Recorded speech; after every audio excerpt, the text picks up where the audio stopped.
First question, please, to Mel Farrell. Thanks, Mergers, and thanks, Alex. Look, I know that there are a lot of cricket questions coming, but I just really obviously need to get a comment on the biggest news story of the week, your unscheduled swim. Can you just give us a bit on what happened there, and what's the reaction been like now that you're a viral funniest home video star? Yeah, I've always wanted to have signs in the crowd to have my name on them, but I probably didn't expect it was going to be about falling into a pool. So, yeah, look, I still lay there at night time, can't really describe what happened. I thought initially when I fell in the pool, someone tried to grab my shoulder, but I looked at the vision, there was no one near me. So, yeah, just one of those things. I was chatting away and got a little bit distracted, and then I don't know if you've seen the pool here in Karachi, but it's not a square, it's more of a triangle. So, yeah, it's just one of those things I'll live with. Andrew McGlashan, please. Thanks, Brian. Hey, Alex. Well played today. At what point, either at tea or during that last session, did the tactics to bat out the whole day sort of become clear? And was your shot towards the end there, having in mind that you might only have had tonight to get to 3 figures? No, I think we were pretty clear going into last night.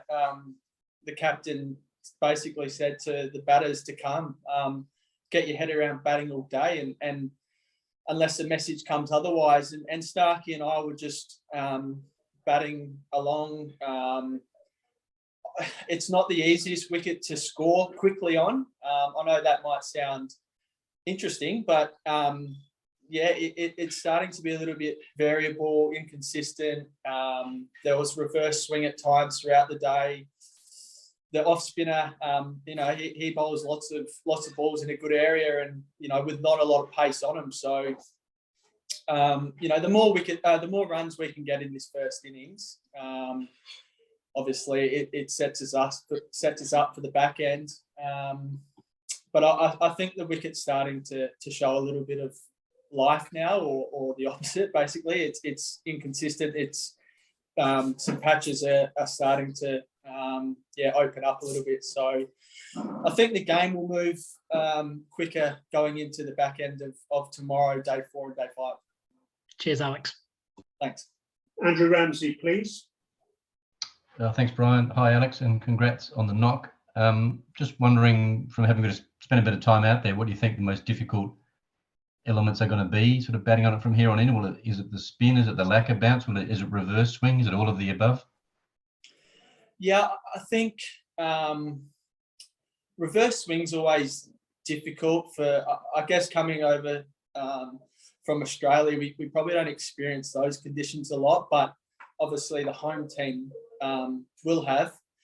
I think the beauty of, you know, having Mitchell Stark in our side, you know, 145 clicks with reverse swing is going to be difficult. Pat Cummins is the same, and also Greeny. So we've got some weapons there when the ball starts to reverse swing to hopefully utilise that. And then just super excited to see the 2 spinners. You know, we know Nate hits a beautiful area regularly. There's foot marks there, right? Although they're not huge at the moment. I think our quicks will probably open those foot marks up a little bit more with the way that they hit the crease, and also probably where they land on the wicket. And then Mitchell Swepson's the other one who I think there's enough there from the end that he's going to bowl at. There's enough foot marks, there's enough variabilities, there's some cracks opening. So again, I think it's all going to be difficult. If you get yourself in, I still think there's opportunities for us to take those 20 wickets going into tomorrow and 4 and 5. Dan Coppell, please. Thanks, Brian. Congrats, Alex. Well done on the knock. For a while, you've kind of started to score some runs, but today was really your best performance with the bat. How did it feel to kind of make some runs at test level like that? Yeah, it was, I guess, a little bit of reward for some hard work. I have full trust in my ability. The summer was a really enjoyable summer for me, and to win the Ashes the way we did was outstanding. I went away from there probably, you know, with some learnings and some takeouts. I think at times I threw my wicket away, as we do as batters. So, you know, I thought today I showed a fair bit of patience. I probably looked at Usman's innings, to be honest, and the way that he played was fantastic. He just has one gear basically throughout, and he sticks to that. So I took a fair bit of, I don't know if inspiration's the right word, but spoken to him a lot the past couple of weeks, and he's batting beautifully. So I just sort of, you know, stuck to my patience out there. Obviously, my dismissal was probably otherwise, but you know, I come back into the rooms. There was 8 other blokes saying they would have played the same shot. So I don't know if that's comfort or not, but yeah, again, I'll take a bit of confidence out of that. There's still 3 days of hard cricket to come. There's another game in Lahore, so I want to continue to improve on my game, but I guess a little step in the right direction. Time for 4 more questions now, please. Bharat Sundaresan, Steve Larkin, Mia Ali, and Basif Jabbar. Bharat, first of all, please. Thanks, Brian. Hey, Alex. You just spoke about the tempo of your innings right there. With 7 subcontinental tests to come in the next 12 months, do you think today's innings was largely a blueprint for you as to how to play on these pitches, like just how to pace your innings?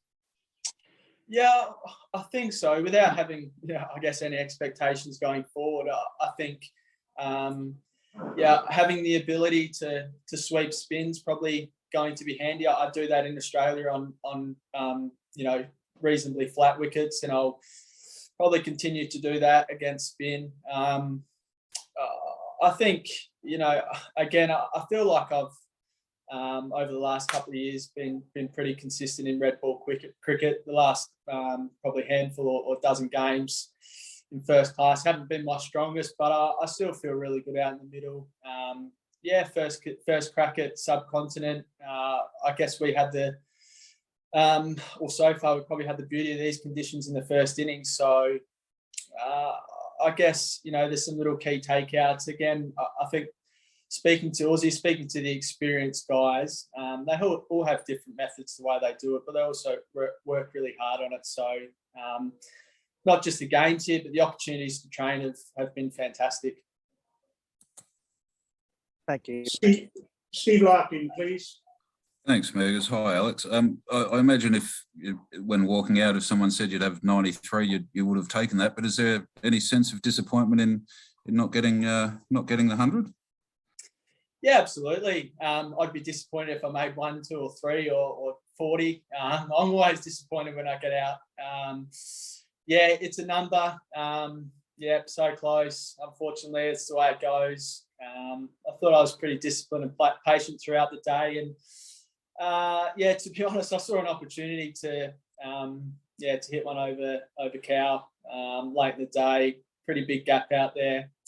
My head will probably hit the pillow tonight and have a few other shots go through my head, but that's the beauty of this game. If you're slightly off, you lose your wicket. It's the highest level, but a lot of confidence I'll take out of that. I'll also learn from parts of today as well. Mia Ali, please. Hi, Alex. Do you think the Pakistan bowlers tested you guys enough with reverse swing at play? Sorry, once more. Did they test you enough with reverse swing today? Look, it is difficult to ask of the quicks to keep coming up, and look, they're pretty hot conditions out here. I think the way we played it probably made them make a decision, to persist with that or not. So I think a fair bit of credit. I looked at Usman Khawaja and Steve Smith yesterday, and there was a period where it was reverse swinging. We didn't score many runs, but I was so, as a teammate, so happy the way that they played that period. Again, when I went out to bat, they had the quicks going from one end. I thought Greeny, Heady, the way that they started their innings against reverse swing was great, and probably made Babar make a decision to bring the spinners on. So, look, you could probably argue the fact, maybe a little bit longer, but also I think we handled it pretty well. And finally, Basif Jabbar, please. Yeah, greetings, Alex. Bazif from Cricketaholic. My question to you is regarding the Pakistan's bowling attack. You seem to have enjoyed two things in Pakistan, the pool and the Pakistani bowlers in the second game. So how did you feel on facing them? I mean, did you feel threatened, or it was just too easy to score runs? No, it's never easy at this level. Look, I think we were disciplined and we absorbed pressure throughout the day, which allowed us to probably get the game on our terms a little bit with field placements. And once the field spreads, you know, when they're up, it's, you know, if you go for a boundary, you can be pretty frustrated at that. You build a bit of pressure and then one ball goes for four. So once the field goes back as a batting group, you I guess, absorb that and take what's on offer. So I think this is a fantastic lineup that we're playing against. There's still 3 days of cricket to go. You know, we've got to come out in the morning and whatever we do, we've got to start really well. You know, we know it's going to be difficult to take 20 opportunities, but I think the game will speed up as well. So, take nothing away from their bowling attack. Thank you very much, everyone. Take care and look forward to seeing you tomorrow.